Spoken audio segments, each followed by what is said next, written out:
friends that you have just seen here, because we're still waiting for two of our distinguished speakers to enter the room.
Good morning again, everyone. Ladies and gentlemen, friends and colleagues, we are starting the opening plenary. We've been given the go signal that we can start, although we're still waiting for two distinguished speakers to join us. So, Karibu. Welcome to Nairobi, and to many of you who have just arrived yesterday or last night, thanks for doing this sacrifice to come here with bleary eyes, red eyes, and jet lag. So we hope that with your full participation and active involvement, we will have a very fruitful Global Major Group and Stakeholder Forum 2017. This is the 17th, right, Alexander? The 17th forum. So I'm sure there are a few who have been here from the first one, and we will meet some of them. So we are going to start with the opening plenary with opening statements and welcome statements from our distinguished speakers. First, we will have the opening statement coming from the three co-chairs of the Major Group Facilitating Committee. We'll have Susana Bowman Rivero, who's the focal point for the local authorities. We'll have Calvin James from the Farmers Major Group, and we'll have Leda Reinhold, I hope I pronounced that right, from the NGO Major Group. So I'm giving the floor to Susana, Leda, and Calvin. Thank you, Ned. Good morning, distinguished delegates, ladies and gentlemen.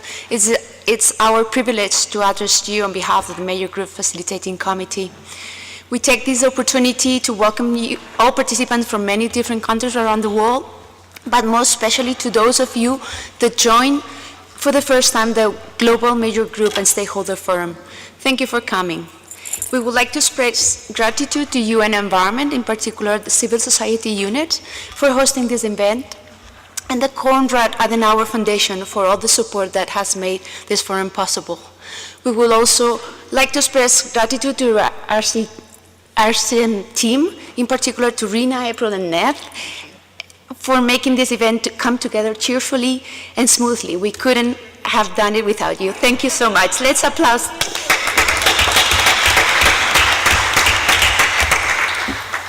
As Ned will explain, we have ahead 2 intense days where we will have the opportunity to exchange our point of views and also share the knowledge, experiences, and challenges we face on the important issue of pollution.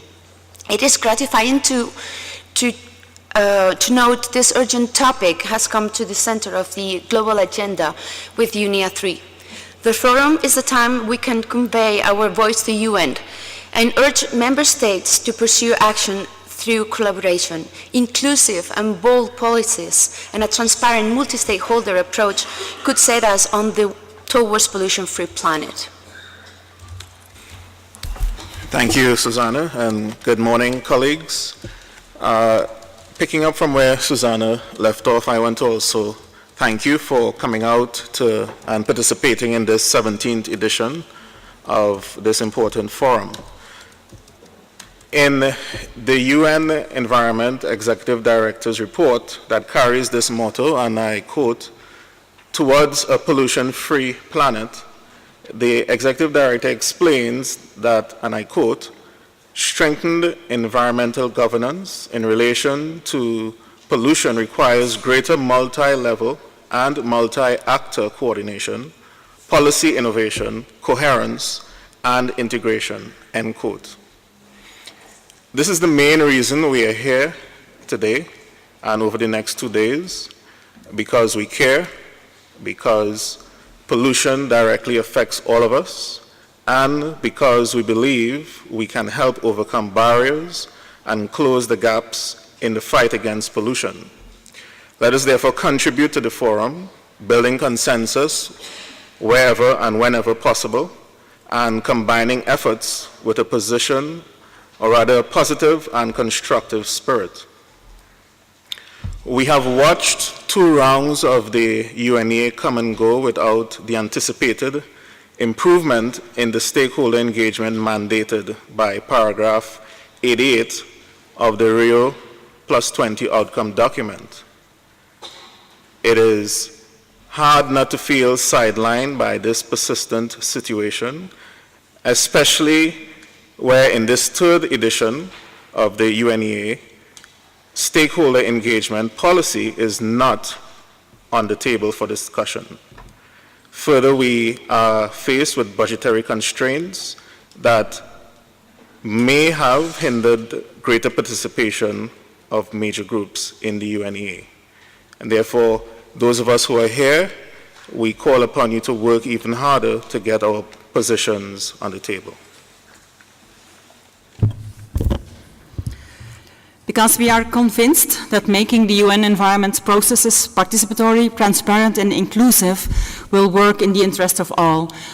And it's crucial that we take care of the global environment and that we protect this, as the planet Earth is the only spaceship we all depend on. Therefore, it's so important that within the framework of the 2030 Agenda of Sustainable Development, the environmental dimension is very present. Here in Nairobi, we should make that happen and also have our voice heard into New York at the HLPF and the General Assembly. We will seize every opportunity to reiterate our willingness to further strengthen, extend, and consolidate our engagement in the UN environmental agenda, and in particular in the processes that lead to political influence at national, regional, and local levels. Change is not something that just happens, that should be guided into the right direction. For that, we need rules of the game, and we count on governments to develop those. But as the adagio goes, the proof of the pudding is in the eating it. So let's go down to work, and I wish you all lots of success and inspiration in the coming days. Thank you. Thank you very much, Leda, Susanna, and Calvin for the welcoming remarks and the inspirational thoughts. I hope that everyone will come out of the forum full, not just with food pudding, but with thoughts and wisdom, and of course, the collective spirit that we can actually influence the outcome of the third session of UNEA, and also to set the stage for actions at the communities, as civil society, as social movement, and as grassroots movement. Now I'd like to hear from a representative of grassroots movement and communities in the forefront of campaigns and struggle to address pollution.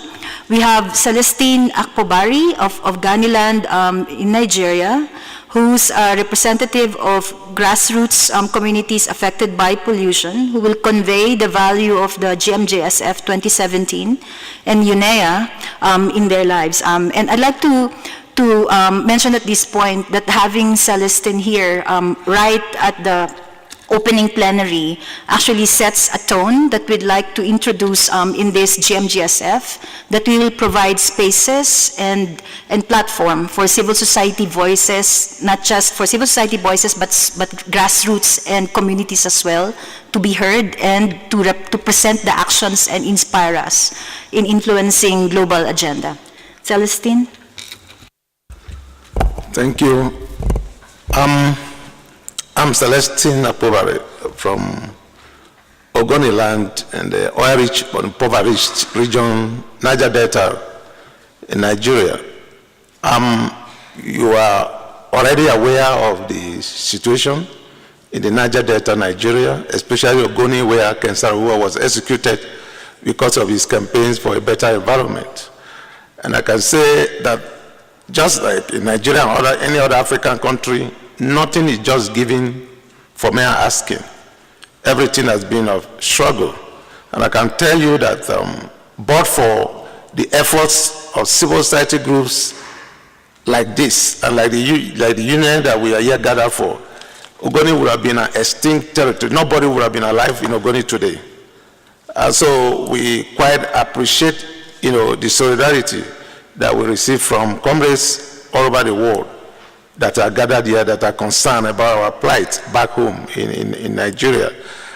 The cleanup that is supposedly going on in Ogoni today, you may have heard it in the news, happened because there was an effort by a body like this when the United Nations rapporteur visited Ogoni and insisted that a study of the environment be carried out, and that get back to what the popular UNEP report, Ogoni, that the government is about implementing. So it is a thing of joy that we are part of this gathering today.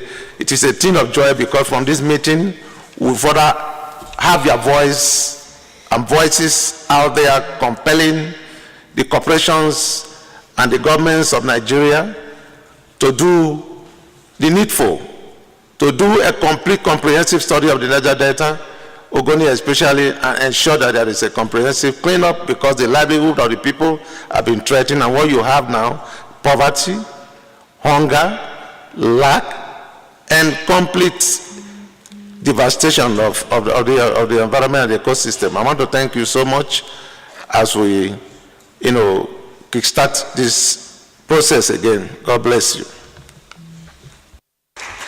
Thank you, Celestine.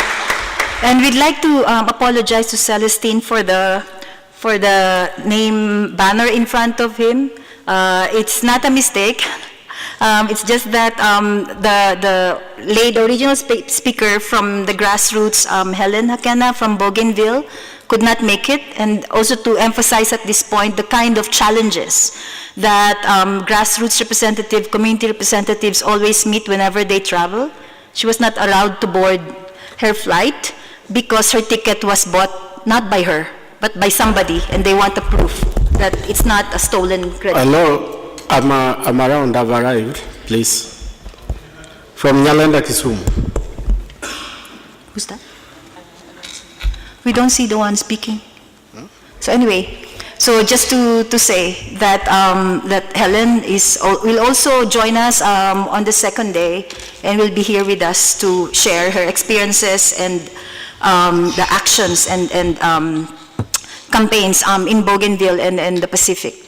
So the two gentlemen who are supposed to join us in the panel, the opening plenary, have not yet arrived, but we will give them an opportunity to welcome us later in the program. Oh, okay. Alexander will be representing, will be giving the welcoming remarks on behalf of UN Environment now. So, Alexander.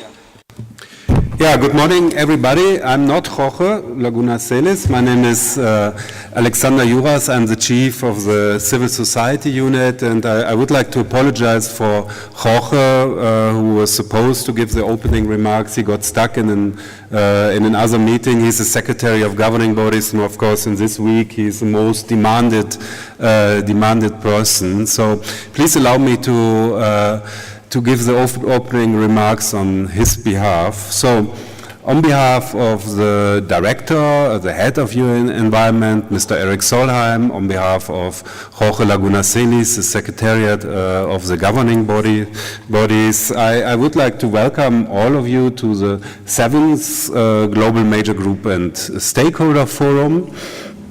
That takes place in preparation for the 3rd session of the United Nations Environment Assembly towards a pollution-free planet that will start next week. In a way, you can say the UNEA, the United Nations Environment Assembly, starts already now. So we have, because hopefully today and tomorrow, you representatives of major groups and civil society organizations will have a very in-depth look on the different themes that will be discussed at the assembly. You will prepare your positions, you will prepare your input, and you will hopefully contribute to better decisions and outcomes of the assembly, but also contribute maybe later on that these decisions are implemented, that changes which are demanded for become reality. For this UNEA session and the Global Major Group and Stakeholder Forum, we had actually a very high interest from civil society, maybe more than I have seen in the past. I think that's on one hand the result of the theme, pollution, a theme which is very wide, but I think which creates a lot of resonance with many major groups, many civil society organizations.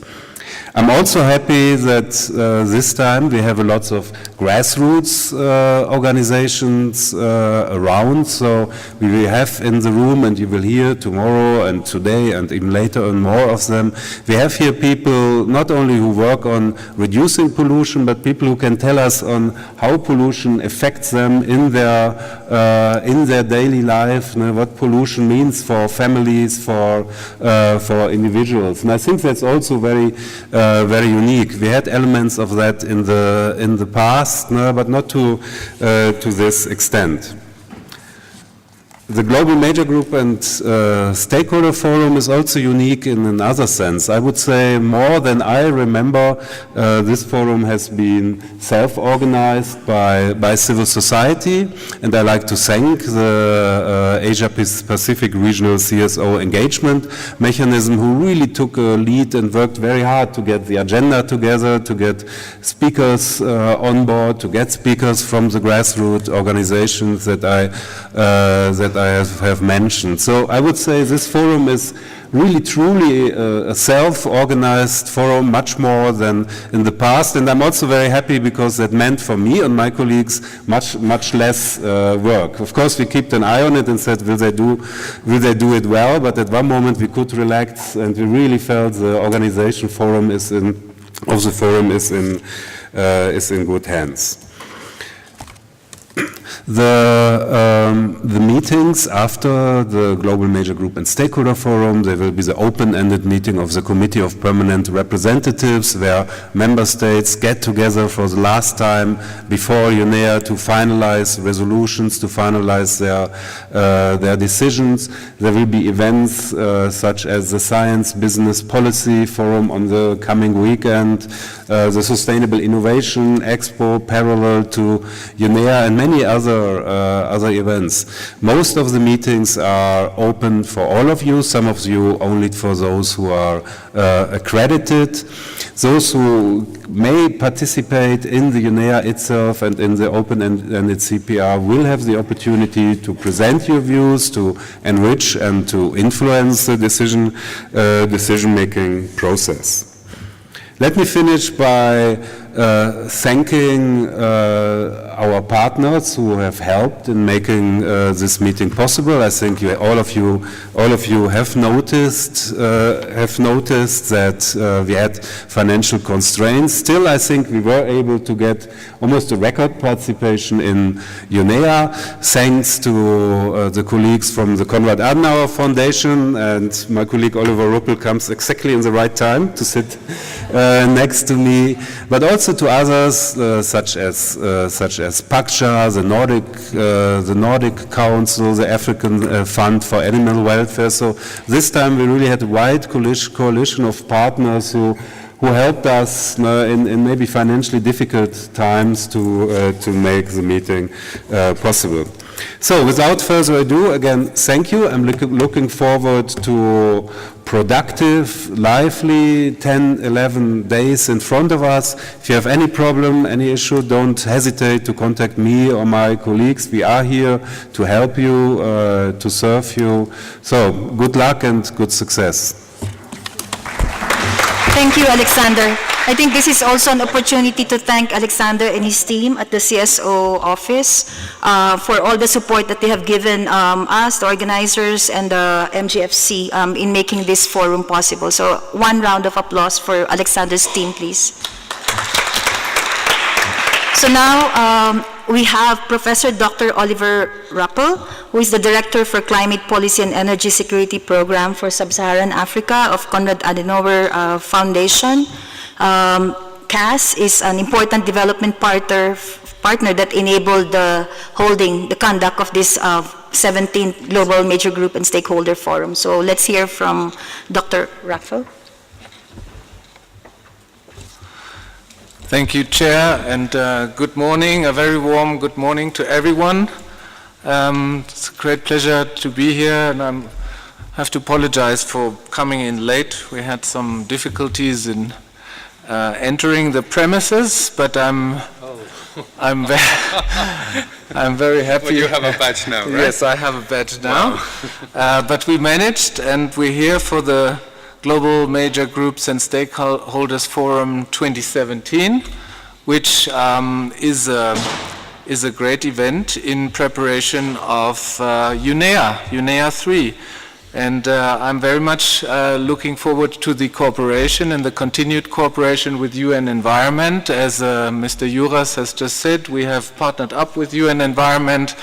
The Konrad Adenauer Foundation has a stronger footprint on the African continent now with our new program for climate policy and energy security, which is a regional program for sub-Saharan Africa. And with this program, we have about 16 offices all over the continent, with which we attempt to work closer with the civil society, but also with governments and beyond. So I'm very happy to be here, and I would just briefly like to introduce our program. so that everyone knows what the Konrad Adenauer Foundation is. It is a German political foundation linked to the Christian Democratic Party. Our head of the party, as you know, is Dr. Angela Merkel, the Chancellor of the Federal Republic of Germany. And our foundation is represented in more than 100 countries around the world. And recently we have, as I said, established a new program for Sub-Saharan Africa for climate policy and energy security.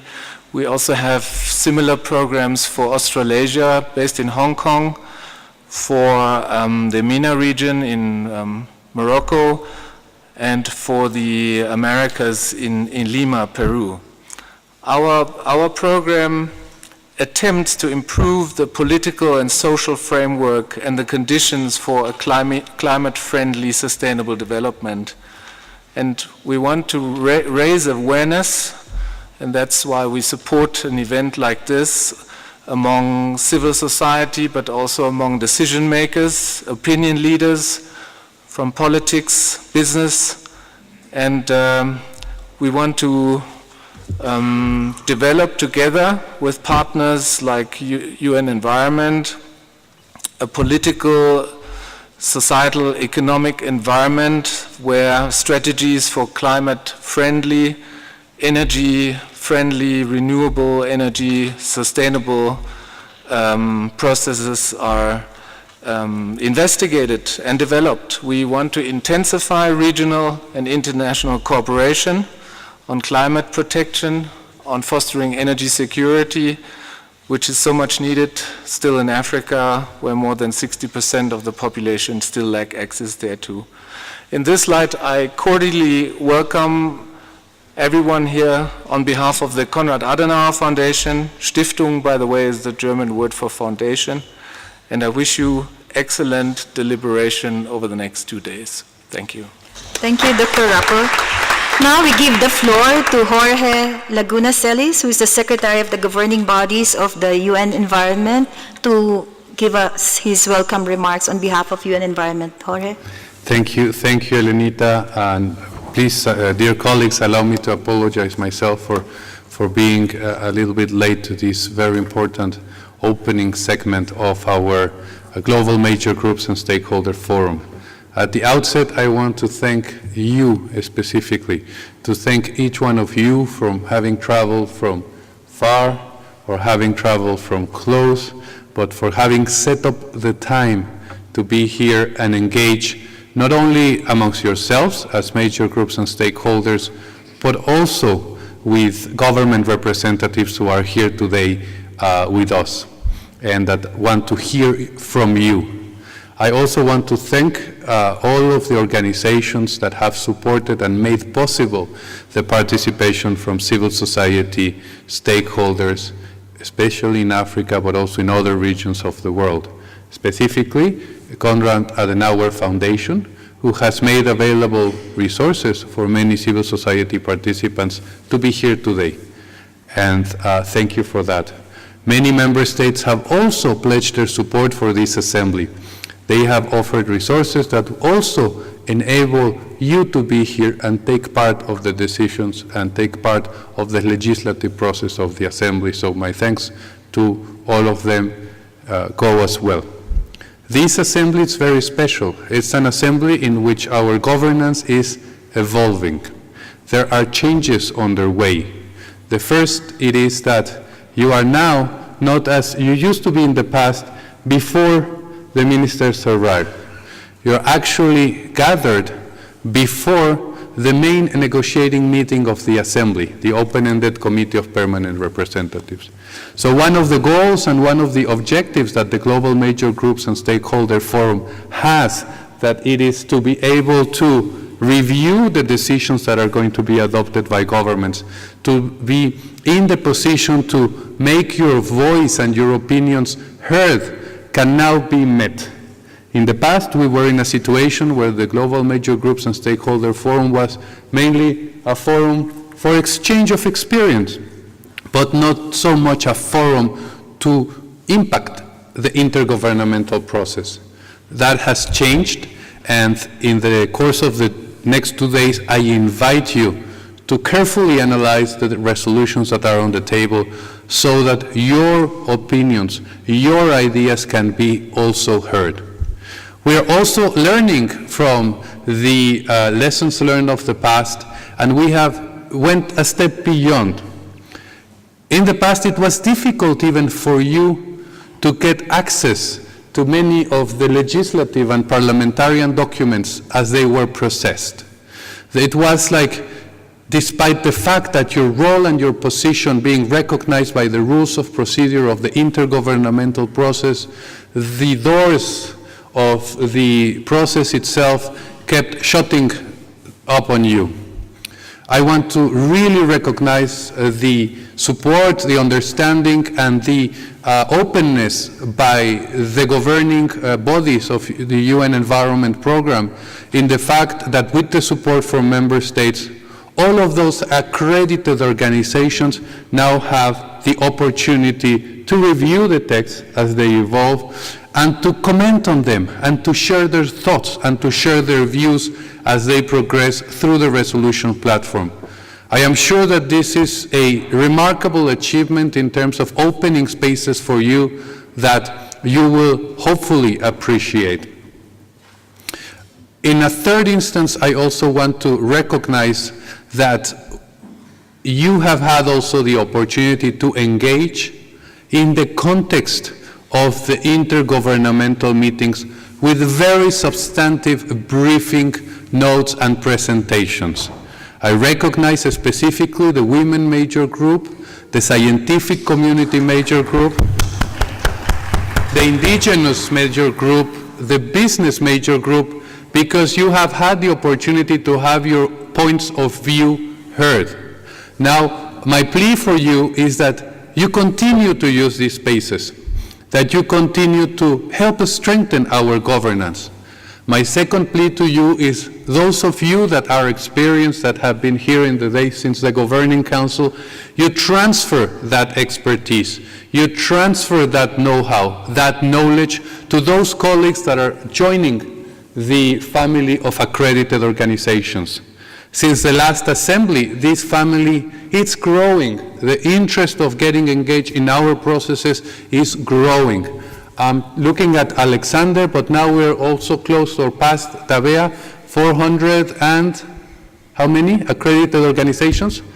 In our last account, 413. So that means we've added almost 100 members to our family, if not more, since our last assembly.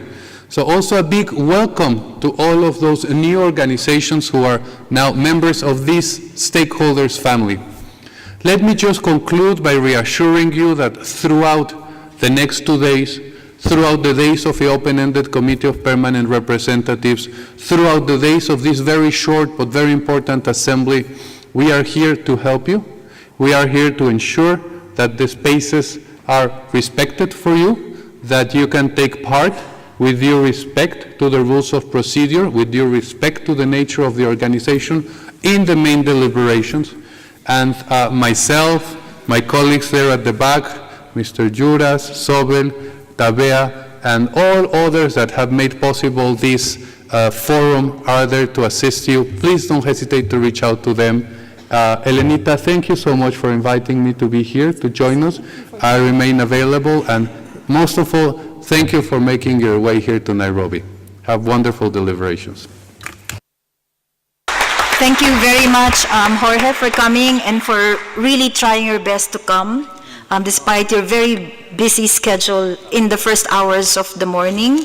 So we wish you all the energies and positive vibes in surviving the rest of the 10, 12 days.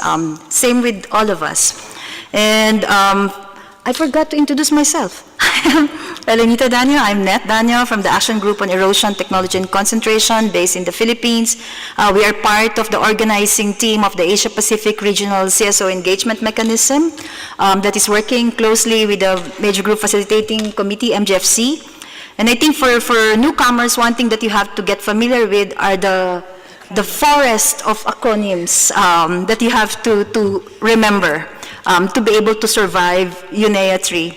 And We thank Jorge for reiterating and assuring all of us about the spaces that have been provided and worked hard for by our colleagues in major groups, facilitating committee, and also by UN Environment staff, Jorge, led by Jorge, opening those spaces for us in engaging substantively in UNEA 3 and all the associated events that were actually enumerated by Alexander earlier. And our colleagues from the co-chairs of the MGFC have actually run down the key objectives of the forum.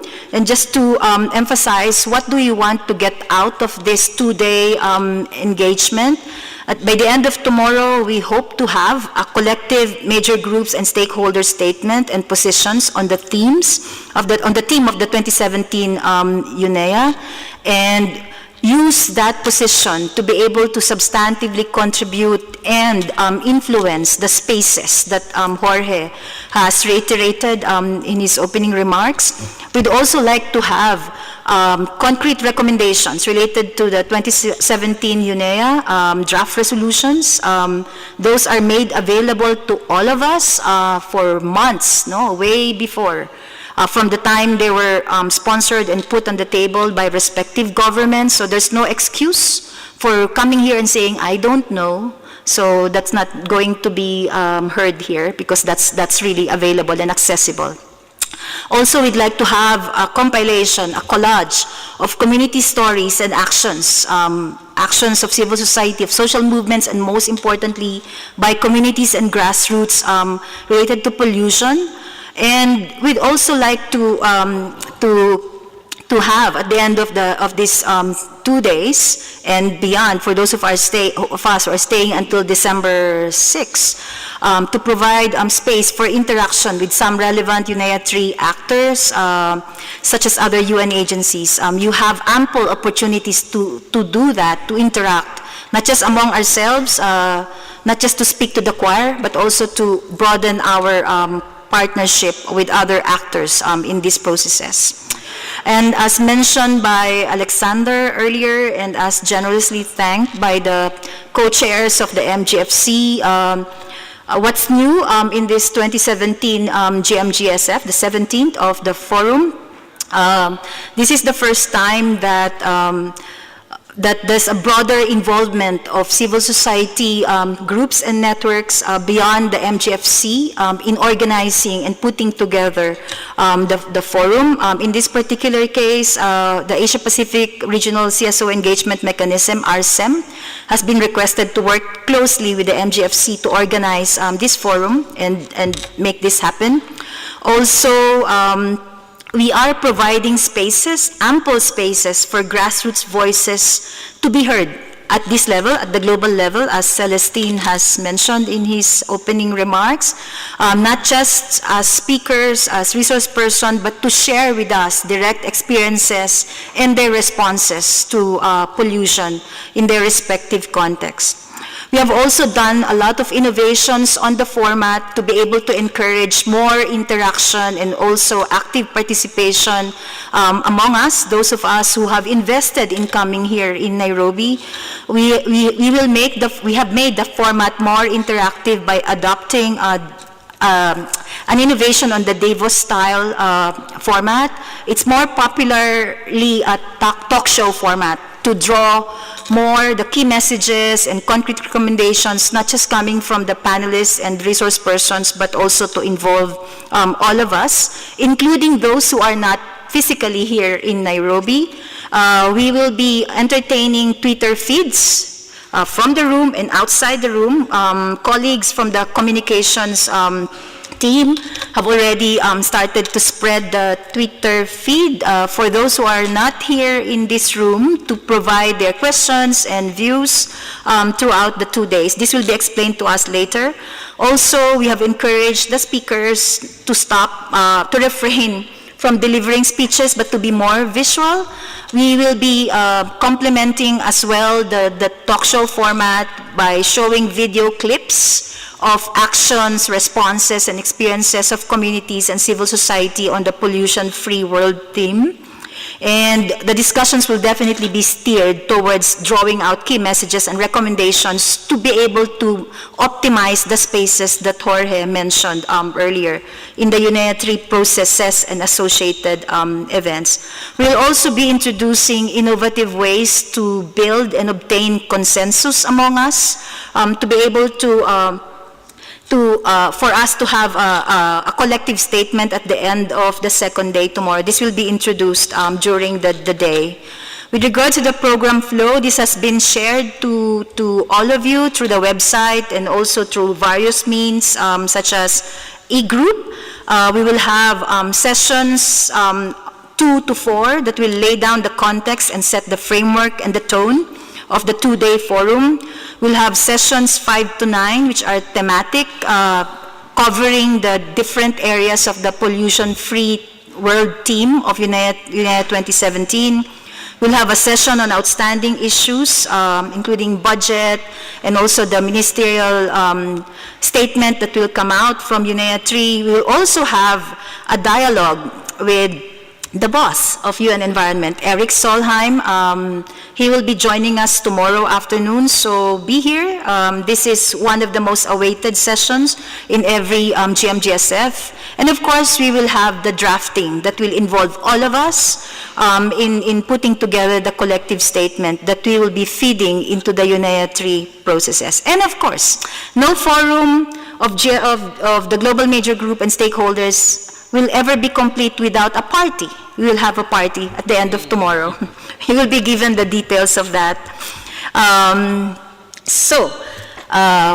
I end the plenary session, and I'd like to thank our distinguished speakers for generously sharing their time and nuggets of wisdom and inspiration to all of us. So we're really hoping that this will be a productive 2 days with your full cooperation and active participation, of course. Thank you very much. We'll move on to session 2. Thank you.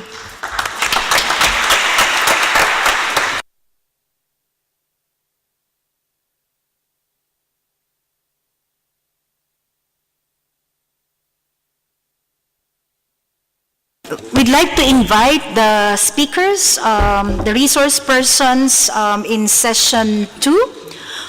That will be facilitated by our colleague Leonida Odongo from Ibon Inter.